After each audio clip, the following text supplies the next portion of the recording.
berharap tuh kita punya pejabat-pejabat ini kan mereka tuh harus sama-sama dengan masyarakat. Betul.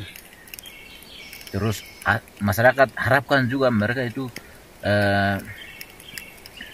cuma kehadiran itu masyarakat kita itu sudah bangga. Walaupun pejabat mereka tidak kasih 1.000, 2.000, tidak kasih bama, lain-lain, tapi hanya kehadiran saja tuh kita masyarakat itu sudah senang sekali. Salah satunya itu mereka harus betah di tempat tugas di Indonesia. tempat kelahiran mereka. Walaupun tempat tugas mereka itu tempat lain, tapi Ya. mereka harus sama-sama lah dengan masyarakat. Baik. Dan salah duanya itu mereka punya rumah permanen tempat tinggal tuh harus di Intan Jaya. Jaya. Kalau yang punya rumahnya, rumah mewahnya di kota, di provinsi, di kabupaten lain itu mereka tidak akan betah di Intan Jaya. Mereka itu pasti hanya datang 1 hari, besoknya sudah ke rumah mereka, ke istri mereka. Itu tolong Pak Menteri atau Menteri Dalam Negeri harap dicek. Baik ya. Itu memang harapan kita semua begitu ya. Iya. Dan betul, tanah kelahiran mereka itu kan di sini. Ya. Tempat yang seharusnya berbakti pada negara, berbakti pada rakyat, berbakti pada Nusa dan bangsa itu kan di sini. Ya. Dan memang hal ini harapan kita, kami sebagai intelektual sekaligus dengan tokoh kami berharapan seperti itu. Ekonomi Indonesia itu tidak stabil, malah kurang karena pejabat-pejabat tidak ada di Indonesia. Terus masyarakat mereka mau menjual itu, siapa yang mau beli? Jadi sistem barter yang sudah berlaku beberapa bulan lalu. Yang terjadi pernah Sistem zaman nomaden tuh. Iya, nomaden zaman tradisional dulu. Ya, barang tukar dengan barang. Jadi pejabat-pejabat itu tolongkah tempat kelahiran kita pejabat itu di sini, bukan kamu di kota sana. Kamu bikin rumah mewah-mewah di kota sana itu, kamu bikin sejahterakan kabupaten lain, bukan kamu punya kabupaten. Terus PAD juga itu kan meningkatkan PAD kabupaten lain. Nah, iya. Coba sekarang orang sewa. Betul. Sewa kantor tempat lain. Beli makanan segala macam di tempat lain, sehingga perputaran ekonomi tempat lain itu meningkat. Bayar pajak dan selalu. Jadi itu yang sering meningkat, sehingga perputaran ekonomi daerah kita, kemudian pendapatan daerah kita itu kurang karena ya kita maklumi sih terjadi beberapa belakangan ini terjadi masalah konflik wabah COVID. Nah, terus terjadi ada penembakan antara TPN OPM dengan TNI Polri, sehingga membuat hal itu menjadi salah satu kegelisahan bagi masyarakat, dan kadang-kadang orang faktor keamanan itu jadi salah satu indikator yang membuat mereka tidak mau datang. Sebenarnya menurut pandangan Pak Guru sekaligus tokoh pemuda, tokoh intelektual yang selalu ada di sini, kira-kira orang selalu alasannya keamanan. Ini masuk akal kah tidak? Itu saya pikir 90% itu tidak masuk akal, 99% lah. Ya. Keamanan ya itu kan tugas kita bersama dengan TNI Polri, pemerintah, gereja, masyarakat, kita semua punya tugas. Kalau kamu kasih beban ke TNI Polri saja atau biarkan masyarakat ya dengan TNI Polri, mereka mau hidup kah mati kah terserah mereka, lalu pemerintah daerah bilang sesuatu, itu kan tidak bagus. Kalau mau mati ya mati sama-sama, pemerintah daerah itu mati, gereja juga mati, Masyarakat juga mati, TNI Polri kita juga mati, kita sama-sama mati, tidak apa-apa. Begitu. Tapi analisa saya sendiri, kemungkinan pihak-pihak lain bisa memanfaatkan kesempatan keamanan, gangguan keamanan itu untuk kepentingan pribadi atau lembaga tertentu. Itu yang tidak bagus. Setuju. Karena orang selalu, betul Pak Guru, karena orang selalu berkata bahwa faktor keamanan di Kabupaten Intan Jaya tidak menjamin. Sebenarnya itu bukan alasan sebenarnya. Ya. Karena apa? Kok kita di sini aman-aman kok, kita masih bisa mencari kayu bakar di hutan. Ya. Bisa mencari kayu pagar di hutan. Kita baik-baik kok. Dan itu bukan alasan sebenarnya. Nah. Satu hal lagi itu begini. Kalau memang mau alasan ini itu keamanan lah, penyakit apa itu COVID itu, dan mau alasan-alasan lain itu lebih baik pemerintah daerah atau pejabat itu tidak usah jadi bupati, tidak usah jadi DPR, tidak usah tahu kalau mau takut-takut baru mau hilang-hilang. Sebenarnya mau menghadapi apa lalu mau jadi DPR, menghadapi apa lalu mau jadi camat, bupati, pejabat, dan lain-lain. Itu kan mau menghadapi barang-barang itu, bukannya lari dari itu. Ada konflik, ada gangguan keamanan, lari. Kalau mau lari tidak usah jadi DPR tuh, tidak usah jadi bupati, tidak usah jadi pegawai. Begitu, biarkan kami yang jadi bupati saja. Kamu kalau mau lari-lari itu benar. Nah, yang DPR itu omong kosong, jangan besok lusa itu tidak usah pilih lagi DPR yang model begitu tuh. Sedikit-sedikit lari. Setuju. Tidak bisa buat apa satu terobosan yang sifatnya universal yang dapat mengayomi, melindungi masyarakat, meyakinkan kepada para pegawai masyarakat bahwa Intan Jaya itu aman. Itu aman. Jangan jadikan masalah itu jadikan alasan untuk kita korbankan pelayanan publik. Itu sebagai pengabdi negara. Ini kadang-kadang orang gagal fokus di tingkatan-tingkatan ini. Nah, itu yang mereka yang mengatakan gangguan keamanan, jadi kita tidak bisa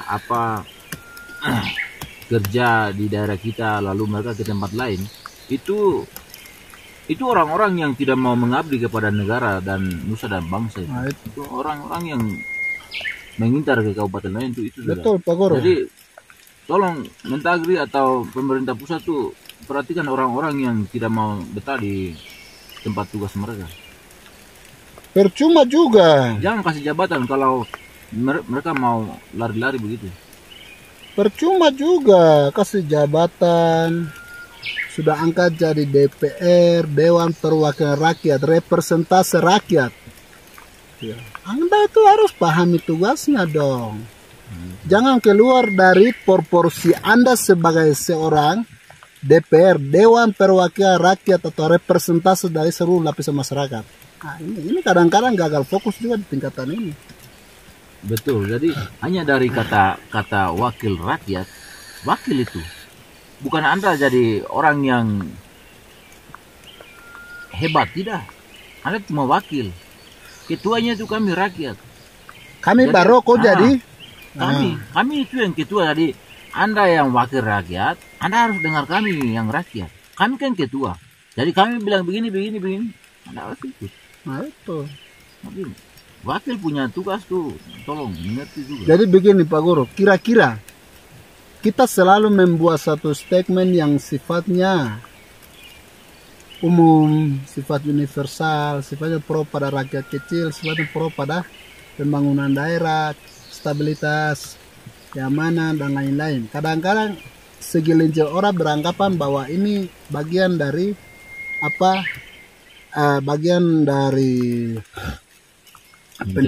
penceritaan diri lah segala macam. Itu kira-kira orang-orang yang selalu menafsirkan kata-kata itu tuh kira-kira dia ini kita kategorikan dia apa? Nah, dia itu berarti menurut saya itu orang yang tidak tahu macam Pak silakan ke pasar. Contoh ya. Contohnya Pak silakan ke pasar. Atau saya mau ke pasar. Tapi dia tidak tahu pasar itu apa. Contoh itu orangnya begitu. Contoh lagi itu yang DPR itu. Tidak tahu DPR itu apa. Lalu maju itu mau begitu. Jadi kalau orang kasih masukan itu ya terima kasih, benar atau salah itu diucapkan terima kasih itu. Baik. Jadi pejabat atau pemerintah daerah atau DPR kan bukan orang yang hebat, manusia biasa saja mau ada kesalahan ya orang masukan terima. Jangan bawa Anda itu lebih dari segalanya. Lebih dari segalanya tidak. Kok biasa saja. Sama-sama manusia Pak. Karena kau yang punya momen jadi kau begitu, tapi belum tentu kau jabatan tuh abadi sampai kau mati. Ingat toh, roda itu kan dia terputar. Belum tentu engkau tuh selalu di atas terus. Pas sosok kau kan tikam juga, jadi aku main-main. Ya, itu belajar dari bapak-bapak pejabat 1-2 yang biasa datang ke Intan Jaya, ada rumah mereka bisa tinggal dengan masyarakat, bisa beli masyarakat punya sayur. Nah itu ubi, kacang. Minimal saya kau tunjukkan kau punya muka di depan masyarakatmu, masyarakat puas. Sungguh tidak, masa tidak berharap engkau berikan mereka uang. Tidak. Mereka berharap itu engkau ada di tengah-tengah mereka dan juga beli sesuatu yang menjadi ya minimal harus beli mereka punya sayur, apa kabar, pegang mereka punya tangan, itu membuat mereka. Satu hal yang mungkin Pak Guru, kira-kira begini, beberapa bulan yang kita selama ini ada di daerah kita ini, masyarakat beranggapan dan berpendapat bahwa ini besok pemilihan ini orang-orang yang DPR yang mereka sudah pilih mereka dengan harapan seketika dia jadi DPR itu bisa menjawab aspirasi mereka, bisa merubah tatanan kehidupan mereka, ya setidaknya bisa merubah akses jalan ke kampung-kampung mereka.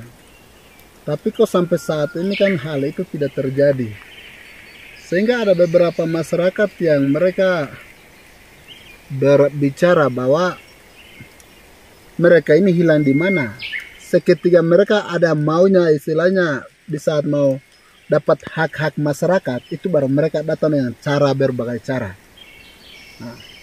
Dan mereka bilang, lebih baik kita kasih suara kita tuh kepada orang yang selalu sama-sama kita, yang merasakan pahit manis bersama kita. Itu statement-statement masyarakat itu menurut Pak Guru itu bagaimana? Nah, itu saya sepihak dengan masyarakat. Dan salah satu kekurangan untuk masyarakat kita itu pemahaman tentang politik itu masih kurang. Sehingga mungkin kita yang sudah berpendidikan, sudah pahami bagian sedikit-sedikit lah, itu kita harus kasih pemahaman itu, bahwa seperti itu. Jadi itu artinya masyarakat sudah memahami, sudah mulai pahami bahwa suara yang kita kasih ternyata tempat yang salah. Berarti besoknya itu kita harus seperti apa? Itu sudah mereka sudah mulai. Itu hak mereka. Nah, itu hak mereka. Mau pilih siapa, haknya. Tapi mereka sudah sadar bahwa siapa yang selalu sama-sama dengan kita. Itu yang saya juga setuju. Jadi kalau salah satu bahasa yang Pater Yance bilang, hanya mau panen baru turun, mau petik. Sedangkan kau tidak tahu tanaman yang kau mau panen hasilnya itu tidak pernah rawat, tidak pernah siram. Setuju. Tidak pernah siram baru, kok enak sekali. Orang lain yang rawat, kelihatan tinggal petik saja, itu kan sama dengan pencuri. Tidak tahu berterima kasih. Nah itu. Tidak tahu diri.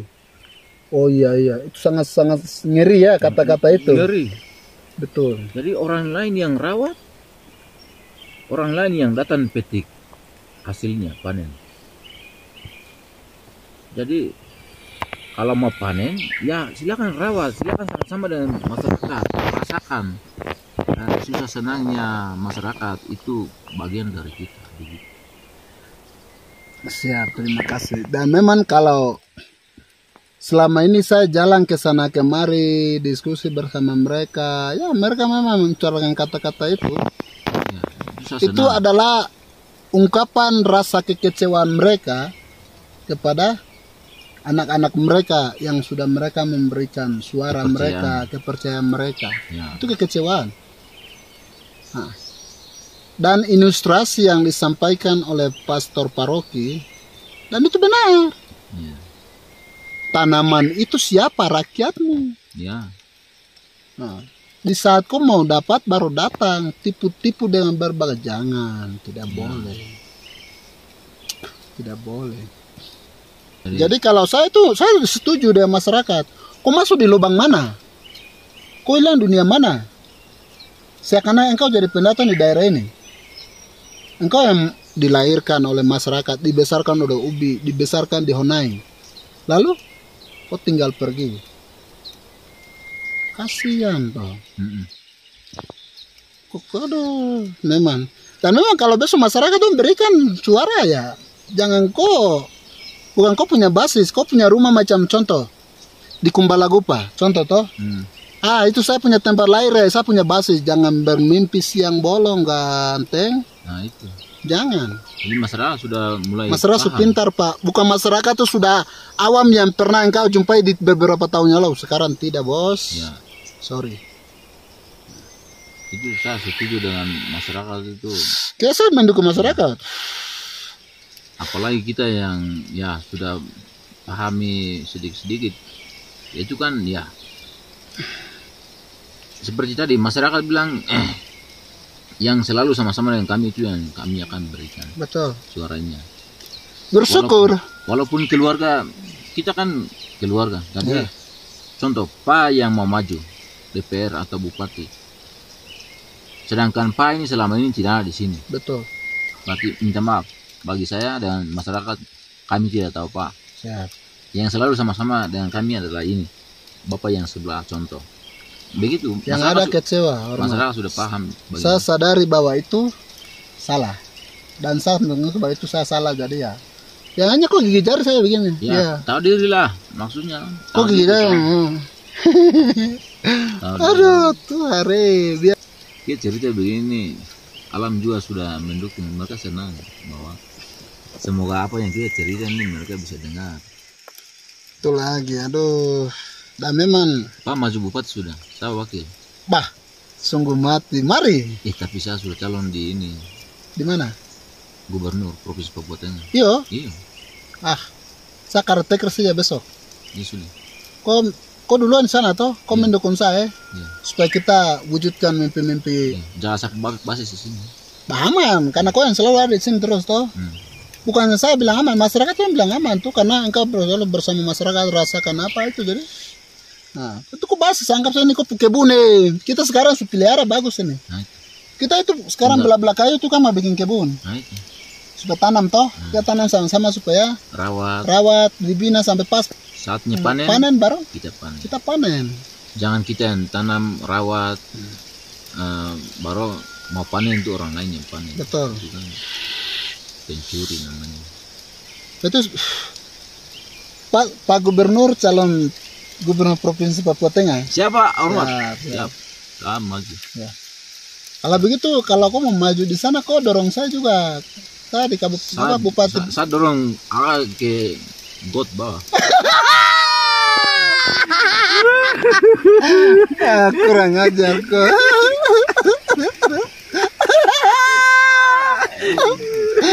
Ayang kau.